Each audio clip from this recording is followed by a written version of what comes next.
What's up, everybody? We're back with another episode of ZoxTalks. I'm your host, Zox, and we got a lot to talk about with Yuki's banner going away in 6 hours after recording of this video, and we now officially have all the information that we need on Chizuru. We got to figure it out here. The big question in the room: should you be going for Yuki? Should you be going for Chizuru? Or can they work well together, right? So with this, I will say, just a disclaimer, guys, you can always just pull these units on a standard. Don't feel pressured. But I know for those that are considering, hey, should I be getting either or? I wanted to have this discussion to really give you guys some outlook on how you want to really look at characters in this game, okay? So let's actually go back here and let's actually talk about what we're getting from Yuki. I think the main thing that we really have to understand is that Yuki is an AoE damage dealer. Now, we know that what she's going to be getting in the future is also some single target focus. I'm assuming and at least hoping that with the single target focus, it may give her a hit count increase, and as well as still allowing her to have those decrease in costs, maybe even seeing some ramping in damage. That is going to be, I think, a really nice like little extra thing to have. But for right now, we can only operate or really focus on or even talk about what we know for what we can see, right? Now, of course, Prepare to Subdue, I think, is a big aspect to her gimmick. It is going to allow her to draw her own attack cards, even with epiphanies. It is completely focused on her own attack cards. But the thing that changes is obviously like the variations and decreases of damage. You can have like, you know, the attack increase for the cards of this unit. You can also, for example, have the retain effect added and applicable, right? So there's a lot of different variations to this, but I think that this is ultimately going to allow you for cycling to really allow you to take as much advantage of her specific cards as much as possible to add value if you're trying to pair her up with someone else. Like for, in this example, Chizuru, right? Now, if we're going back here, we have to talk about what I feel like is going to be the cards that are going to give the most value. Specifically, it's going to be Flash Slash. Reason why is because it has an epiphany where you're able to gain an extra hit with inspiration, which is going to allow you, if you're ever considering like trying to pair her with Chizuru, to be able to help Chizuru achieve her goal of getting her stacks much quicker. So then again, you do have to factor, obviously, the cost. I think cost reduction cards or inspiration, like decreased cost by 2, is still going to be really good. Reason being is because, again, this is going to be typically a team comp, depending on what you may have, whether you have AP generation or not, or a ton of it at least. You want to try to keep your costs as low as possible. So I feel like these are definitely going to be some pretty like heavy cards to allow the damage that Yuki is doing to be beneficial. Now, the other question is that when the the enemy is under the Cursed Shackle, if Chizuru has to apply that to each enemy, which I think she will, if you're hitting with an AoE, are you being able to stack that even further or get those stacks even quicker? Because that is really going to change a lot if you're able to really take advantage of that, right? Now, of course, with that other card that I was mentioning is going to be Iceberg Cleave, because Iceberg Cleave's inspiration is it adds 1 hit, right? Now, of course, I would definitely say that any of the cards are kind of up for grabs if they have a decrease in cost or if they have an additional hit. I feel like those are going to be extremely high in value to being able to allow you to really be able to add value to Chizuru, right? Now, when we're looking at like just Yuki in her own right and who synergizes well with her, I feel like a lot of the other characters that you pair her up with typically are to enable her, right? If you're using Veronica, you're like taking advantage of like Repose. You know, you're using cards like that are trying to allow you to draw more of her cards potentially so that you can get more damage out, right? Now, whereas I feel like when you're looking at the pairing with Chizuru, it's a little bit different, right? Like you're trying to get her to use her own card more, like enough, so you can actually get enough hits to help Chizuru do more damage, which ultimately it's kind of like a DPS like scaling or stacking like race, really. It's kind of what it seems like it's like going to end up being, which means whoever the third character is in this pairing, you're going to actually need someone, like I say, Cassius, for example, that's going to allow you to be able to rotate more cards, or that's going to allow you to be able to keep those card costs down as low as possible so you can use as many of your cards as possible to scale that damage. Now, the other thing that I think is also really important too is even when we're looking at dupes, I think dupes should be factored into like viability. None of the dupes that Yuki has is really for anyone else other than herself, right?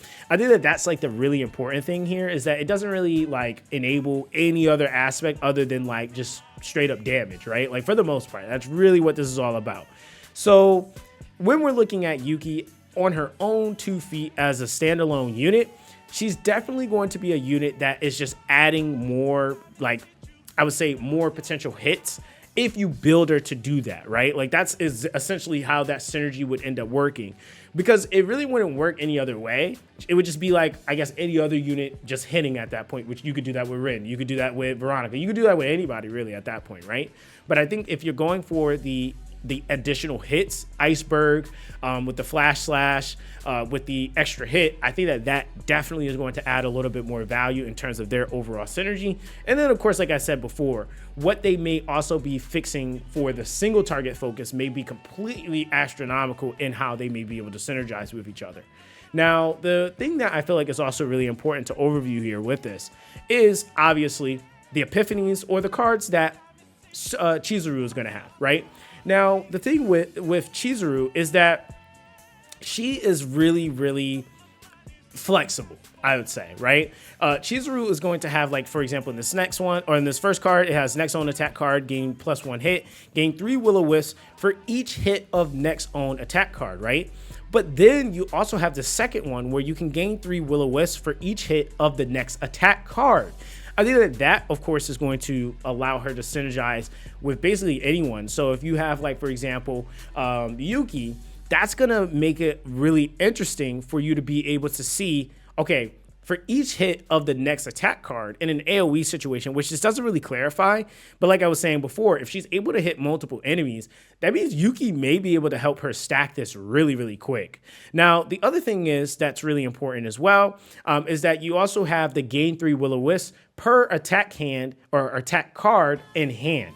Which means that, again, if you're having characters like Yuki using Prepare to Subdue, she's drawing her own attack cards. You're going to get some synergy there, right? So it's going to allow you to be able to, not only in conjunction to the attack cards that Chizuru is going to have, you're also going to be able to take advantage of the attack cards that you're getting from Yuki, which is going to further allow you to get those Will-O-Wisps, which, again, it's 3 per attack card in hand, right? So again, yes, Chizuru does have some selfish aspects to how you can go about like focusing her epiphanies, but she is a lot more open than Yuki because again, Yuki's is mainly focused on her own inspiration and her own damage scaling, whereas this is allowing Chizuru to allow someone else to be able to come in to have value or to give value to her specific gimmick. Now, the other thing is too, is that like granted you don't typically have, I have really at least haven't built any lead cards on Yuki, so I don't think that this is really going to be like too crazy, but considering that at the start of the turn you can gain inhibit and activate 2 random cards of other combatants, that obviously could be pretty huge because if you're like say doing damage, then those could be cards that when they get randomly activated they don't cost you anything, and then it's going to allow you to further be able to increase and build up those stacks for Chizuru, right? So it's a lot of different strategies that you can kind of look at. There isn't like a right way to do things because there's so many different ways that you can go about doing things, right? And so even down to the initiation unique, at the start of the turn, gain inhibit, and then the cost of the highest cost card in hand is reduced by 2 until used. That allows you to be able to take advantage of things like, say, for example, the flash slash at the 2 cost, or for example, at the 3 cost, so that you can really maximize that effect. And this is what I mean by like, I feel like Chizuru is going to really, if anything, she's going to enable the usage of Yuki a lot more so that Yuki can actually funnel into her own gimmick. It's actually really cool to see, to be honest, as we're kind of like fleshing this out. Now, the other thing is too, is when we get to the very last card here, I don't feel like this really has any like value in terms of like the pairing of Yuki and Chizuru. I think the only thing that can kind of conflict here is like, for example, if there are no other attack cards in hand and gain 2 extra hits, that's going to be probably a lot harder to try to do unless you're cycling really, really well. And then you use this card, and obviously you're going to have to pay attention. But nonetheless, I think that again, overall, when we're looking at a lot of the different epiphanies that you can get, this isn't including divine and Nephilim epiphanies. Chizuru is actually going to allow Yuki to be able to perform better, to be able to then funnel back into her kit so that she can scale her damage to do more damage, right? So it's like really cool that I feel like with Chizuru, you're going to actually have a pretty solid pairing that works really, really well. And I think for me personally, like it does kill the whole thought process that they just don't work together, right? Because that clearly is something that can work together, right? Now, with all of that being said, the last thing that I actually want to focus on here is talking about the different types of cards that you can build, because I don't want to just look at what the characters innately are doing, but I also want to talk about cards you may want to put on these units. Now, obviously, when we're talking about class type, one card that automatically just like went ringing off in the top of my head was attack, right? So you can choose one attack card from the draw pile and move it to your hand. Ironically, this can only be equipped to a character under, like, say, the Psionic class type, or if we look here, it can also be controller class type, right? So this will allow you to be able to take on more of those attack cards, and keep in mind, because you're drawing them, it's going to allow you to be able to activate the inspiration effect if you, say, are picking up like Yuki's card, for example, right? So there's definitely a real like good balance there where you can allow like characters like Chizuru to play a role in helping you enable Yuki, so that then Yuki can go back and funnel into helping with promotion of those stacks. Now, of course, when we're talking about some other cards, obviously when we go back down here, let's actually keep going down. Another one that actually stood out to me, or stood out for me really, was ones like the aggressive mutant. This obviously can be equipped to Yuki. It's gonna, of course, be one-time usage in the fight, but it allows you to draw your own attack card, and then you gain that 50% damage. So that's always a good one at a 0 cost for you to be able to take advantage of. And then another one in terms of the like forbidden cards that I think is going to be really good is Portrait of Fury, and then Ecstasy of Violence. I think that these are going to be excellent on either one of these units, if we're being real, right? But I will say that with the drawing gimmick that you're still kind of playing into, this card is actually going to be pretty nasty, especially on Chizuru being attribute advantage for this current season, where every time you draw by an ability, it decreases the cost of his card by 1. That's going to be pretty huge for you to be able to use, and it's on retain. So you're just like, again, while you're building up those stacks, you then can take advantage of this card as well. And then you have the Portrait of Fury, which I'm really excited to try out, because this card is actually going to be for every 4 cards in hand plus 1 hit, and then draw 1 for each hit.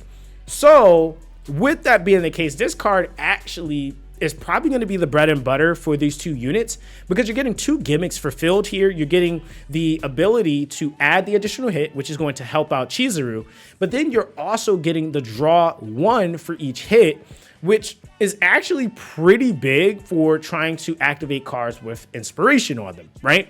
And then, of course, if they are just more attack cards of Chizuru, then that's another W, right? So there's a lot of value that you can get from like these cards. And again, it just all kind of depends on how you want to build them. Now, one card I do have to mention here is Confiscation. I think Confiscation is going to be pretty huge, because it also will move one of the random forbidden cards that you may have in your hand. So it's going to allow you to further be able to manipulate and play into those setups. A little bit more big brain, but I definitely think that it will be super, super fun and synergistic if you're able to pull this off correctly, right? Now, ultimately, with all of that being said, who exactly would you go for, right? Who should you be getting, or should you be trying to get both? I would say personally, in my opinion, as much as I love Yuki, I think Chizuru is going to be the more ultimate choice for like just in terms of just free to play. Reason why is because as far as the role that you're trying to get Yuki to play, there's a lot of other damage dealers that can play that specific role, in my opinion. I think Yuki has the potential, if this is speculated correctly, like I'm thinking it may work this way, but if it doesn't, I don't want to say it does and then it doesn't, right? If the AoEing, for example, allows you to build up those stacks even quicker because of the additional hits, and then that's like, you know, based off of each unit having Curse Shackle, because to my knowledge, from what I read with Chizuru, she applies Curse Shackle single target and not AoE. So I'm going to assume that if she's only hitting the target with the Curse Shackle, then it's only going to be building up to that one Curse Shackle. I don't know if she can have multiple Curse Shackles up at once. Like, there's still that one unknown like segment there, because if that can be applicable, then that completely changes, I feel like, how Yuki could be applied there, because then she would just be like the best AoE damager for that. But if we're just looking at for what we know off of face value, I think what Yuki's bringing to the table, yes, she is able to help enable Chizuru, but there's a lot more that Chizuru is bringing to the table in terms of her openness to be paired up with anybody, right? And so that's like the big takeaway for me, is that I think even in terms of you guys as free to play, picking up characters that are going to allow you to enable more of your account than just one singular thing. Granted, I feel like Yuki does have other synergies, right? Like, you got Nia, you got Veronica. I've been using her, with Hugo. Like, they like, and I mean, granted, on her single target build, it doesn't really work on her AoE build, but she's supposed to be getting a single target build, which is kind of that one thing that really makes it suck, is that we don't know, right? But ultimately, I will still say Chizuru through and through. I think is going to be just a better choice for the average player's account, just because of the openness that she has. And she's not as selfish as a character like Yuki. Granted, Yuki is a DPS, and to her classification, it does make sense. But I think Chizuru is going to be one of those types of units that a lot of people are going to love. And I think she's still going to do some insane damage. So again, that is just my take on that. Again, I'm not saying that Yuki is a bad unit, because I absolutely love her, but I think that between the two, that would kind of be the choices there. But I'm interested to know what you guys think. I think that, like, as far as like just kind of like theory crafting, kind of overviewing this, we obviously have to do testing when the game goes live, and that'll be, will be like 12 in the morning for me, 1 in the morning for some others. Yeah, it's still a lot to see. But one of the things I will say, guys, is you can still take this for a grain of salt, because there are still things that have to be tested. And making sure, guys, that you are trying to take on, like, whatever you're like taking in as far as information, make sure, guys, it is tested, okay? I've had way too many people come to me saying, Zox, this doesn't do this. And I'm like, wait, what are you talking about? It does not. Like, I had somebody actually come to me the other day and it was like, hey, Hugo doesn't work with Ren because his passive follow-up, or his extra follow-up, knocks her out of stance. And it's like, it doesn't do that. She's just fine with it. So make sure, guys, that, like, again, with all of these things, I've seen like a lot of people saying like Yuki doesn't work or isn't going to work with Chizuru.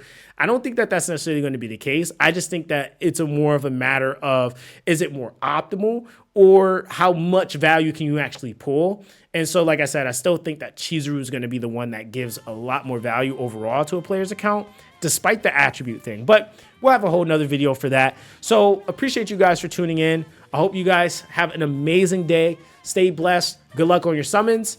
And I'll catch you guys in the next ZoxTalks. All right, guys. Peace.